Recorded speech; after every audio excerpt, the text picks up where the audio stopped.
Damas y caballeros de la noche, aquí comienza una nueva emisión de Nocturnalia. La luna se ha alzado, y con ella los ecos de las historias más escalofriantes que nuestros fieles oyentes nos han enviado. Relatos de lo inexplicable, lo aterrador, lo que se oculta en las sombras. Afina tu oído, porque lo que sigue puede cambiar la forma en que ves la oscuridad.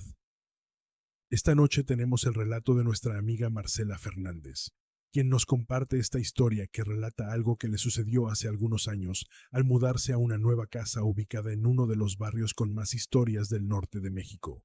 Mudarse a una casa nueva debería ser motivo de emoción, ¿no? Eso pensaba yo cuando finalmente me instalé en esa vieja casa en la colonia Progreso, en Monterrey. Estaba un poco desgastada, sí, pero tenía carácter. Las paredes parecían susurrar historias antiguas, y yo, ingenuamente, pensé que eran simplemente ecos del pasado. Jamás imaginé que esas historias seguirían vivas dentro de esas cuatro paredes. La primera noche en la casa fue tranquila, o eso creía al principio.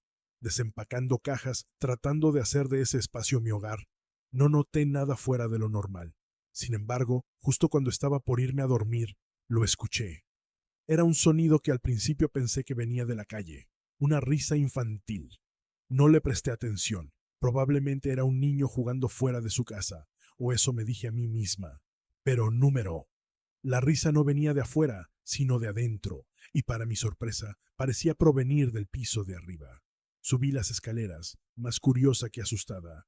El pasillo de la segunda planta estaba oscuro y silencioso. Recorrí todas las habitaciones, una por una. Nada. No había nadie. Me convencí de que debía haber sido algún ruido exterior que se había colado por las viejas ventanas. Volví a bajar y me fui a dormir. Los días siguientes fueron diferentes. No podía sacarme de la cabeza esa risa. La escuchaba cada noche, siempre alrededor de la medianoche. A veces el sonido venía del ático, otras veces del sótano, y, en algunas ocasiones, sentía como si estuviera justo detrás de mí. Pero cada vez que me daba la vuelta, no había nadie. Pronto, no solo era la risa, las luces comenzaban a parpadear, las puertas se cerraban solas, y había sombras que se movían en las esquinas de mi visión. Cada vez que intentaba investigar, me encontraba con el mismo vacío inquietante. La casa, a plena luz del día, parecía normal, pero en la oscuridad de la noche tomaba vida de una manera aterradora.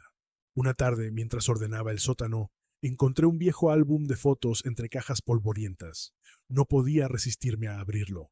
Las fotos, amarillentas y gastadas, mostraban a una familia feliz de los años 50. Había un niño pequeño que aparecía en la mayoría de las imágenes, siempre con una sonrisa en su rostro. Sentí un escalofrío cuando vi la última foto. El niño estaba jugando en las escaleras de la casa. Eran las mismas escaleras por donde había subido aquella primera noche, cuando escuché su risa. Esa noche decidí preguntar a mi vecina más cercana, doña Lupita, una mujer mayor que había vivido en la colonia toda su vida. Cuando le hablé de la casa, sus ojos se llenaron de preocupación. Me contó que, hace muchos años, una tragedia había ocurrido en esa misma casa. Un niño pequeño, el mismo de las fotos, había muerto tras caer por las escaleras mientras jugaba.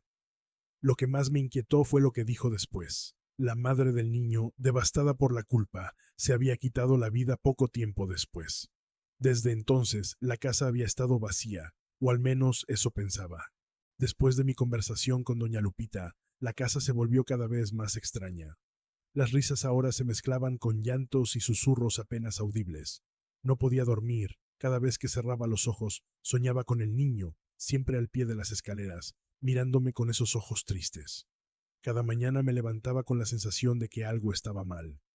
Un día desperté y encontré huellas de lodo en el suelo, como si alguien hubiera caminado por la casa en medio de la noche. Una noche, el ambiente en la casa cambió drásticamente. Me desperté con un golpe seco, seguido de la risa del niño, mucho más fuerte que antes. Sentí el aire volverse gélido, tanto que mi aliento se condensaba frente a mí. Con el corazón latiéndome en la garganta, me levanté y fui hacia las escaleras. La risa me guiaba, pero esta vez se transformaba en un llanto desgarrador. El pasillo, que había recorrido tantas veces antes, ahora parecía interminable, y cada paso que daba hacía que las luces parpadearan, como si algo las estuviera manipulando. Cuando llegué al pie de las escaleras, lo vi. El niño estaba ahí, una figura pequeña y borrosa, mirando hacia la ventana con su cabeza inclinada. Su silueta parecía tan real que me dolió el corazón verlo así. Sin saber por qué, me acerqué. Él giró la cabeza hacia mí, con lágrimas corriendo por su rostro. Estiró su pequeña mano hacia una puerta que llevaba al ático, como pidiéndome que lo siguiera. El miedo me invadía, pero mi curiosidad era más fuerte. Abrí la puerta del ático y subí los crujientes escalones. El espacio estaba cubierto de polvo y viejos juguetes. En una esquina oscura vi una caja de música rota, cubierta de telarañas. Mientras me acercaba, una fuerza invisible pareció empujarme hacia atrás. Era como si la casa no quisiera que tocara la caja. Luchando contra la presión que me envolvía, finalmente la alcancé. Al abrirla, una melodía suave comenzó a sonar, y el niño se quedó inmóvil, observándola con una mezcla de alivio y tristeza. Pero, antes de que pudiera respirar con calma, una figura sombría apareció en el espejo del ático. Era su madre. Lo supe de inmediato, por la manera en que se acercaba al niño, con los brazos estirados y su rostro desfigurado por el dolor. Comprendí que el niño no buscaba mi ayuda, sino a su madre. Sin embargo, ella no parecía querer reunirse con él de una manera pacífica. Sentí que estaba atrapada en un ciclo interminable de dolor y sufrimiento que no podía escapar de su culpa. El ambiente en el ático se volvía cada vez más pesado, como si una tormenta estuviera por desatarse.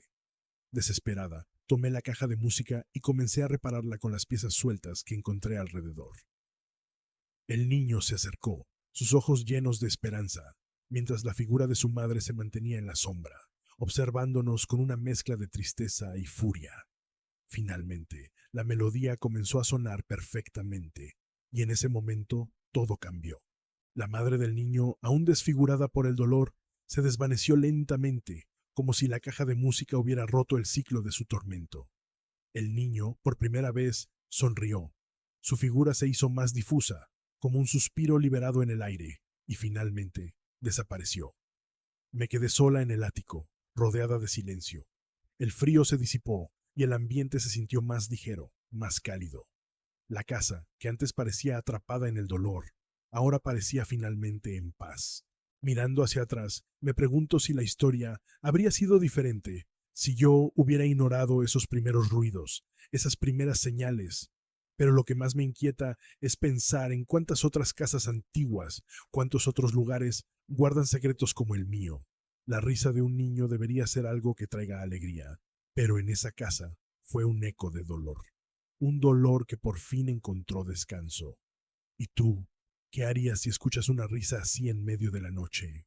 Y así, amigos, terminamos una noche más de relatos. Esperamos que les haya gustado este relato que nos trajo nuestra amiga Marcela Fernández, el cual nos deja con el corazón acelerado después de escuchar lo que pasó en esa casa.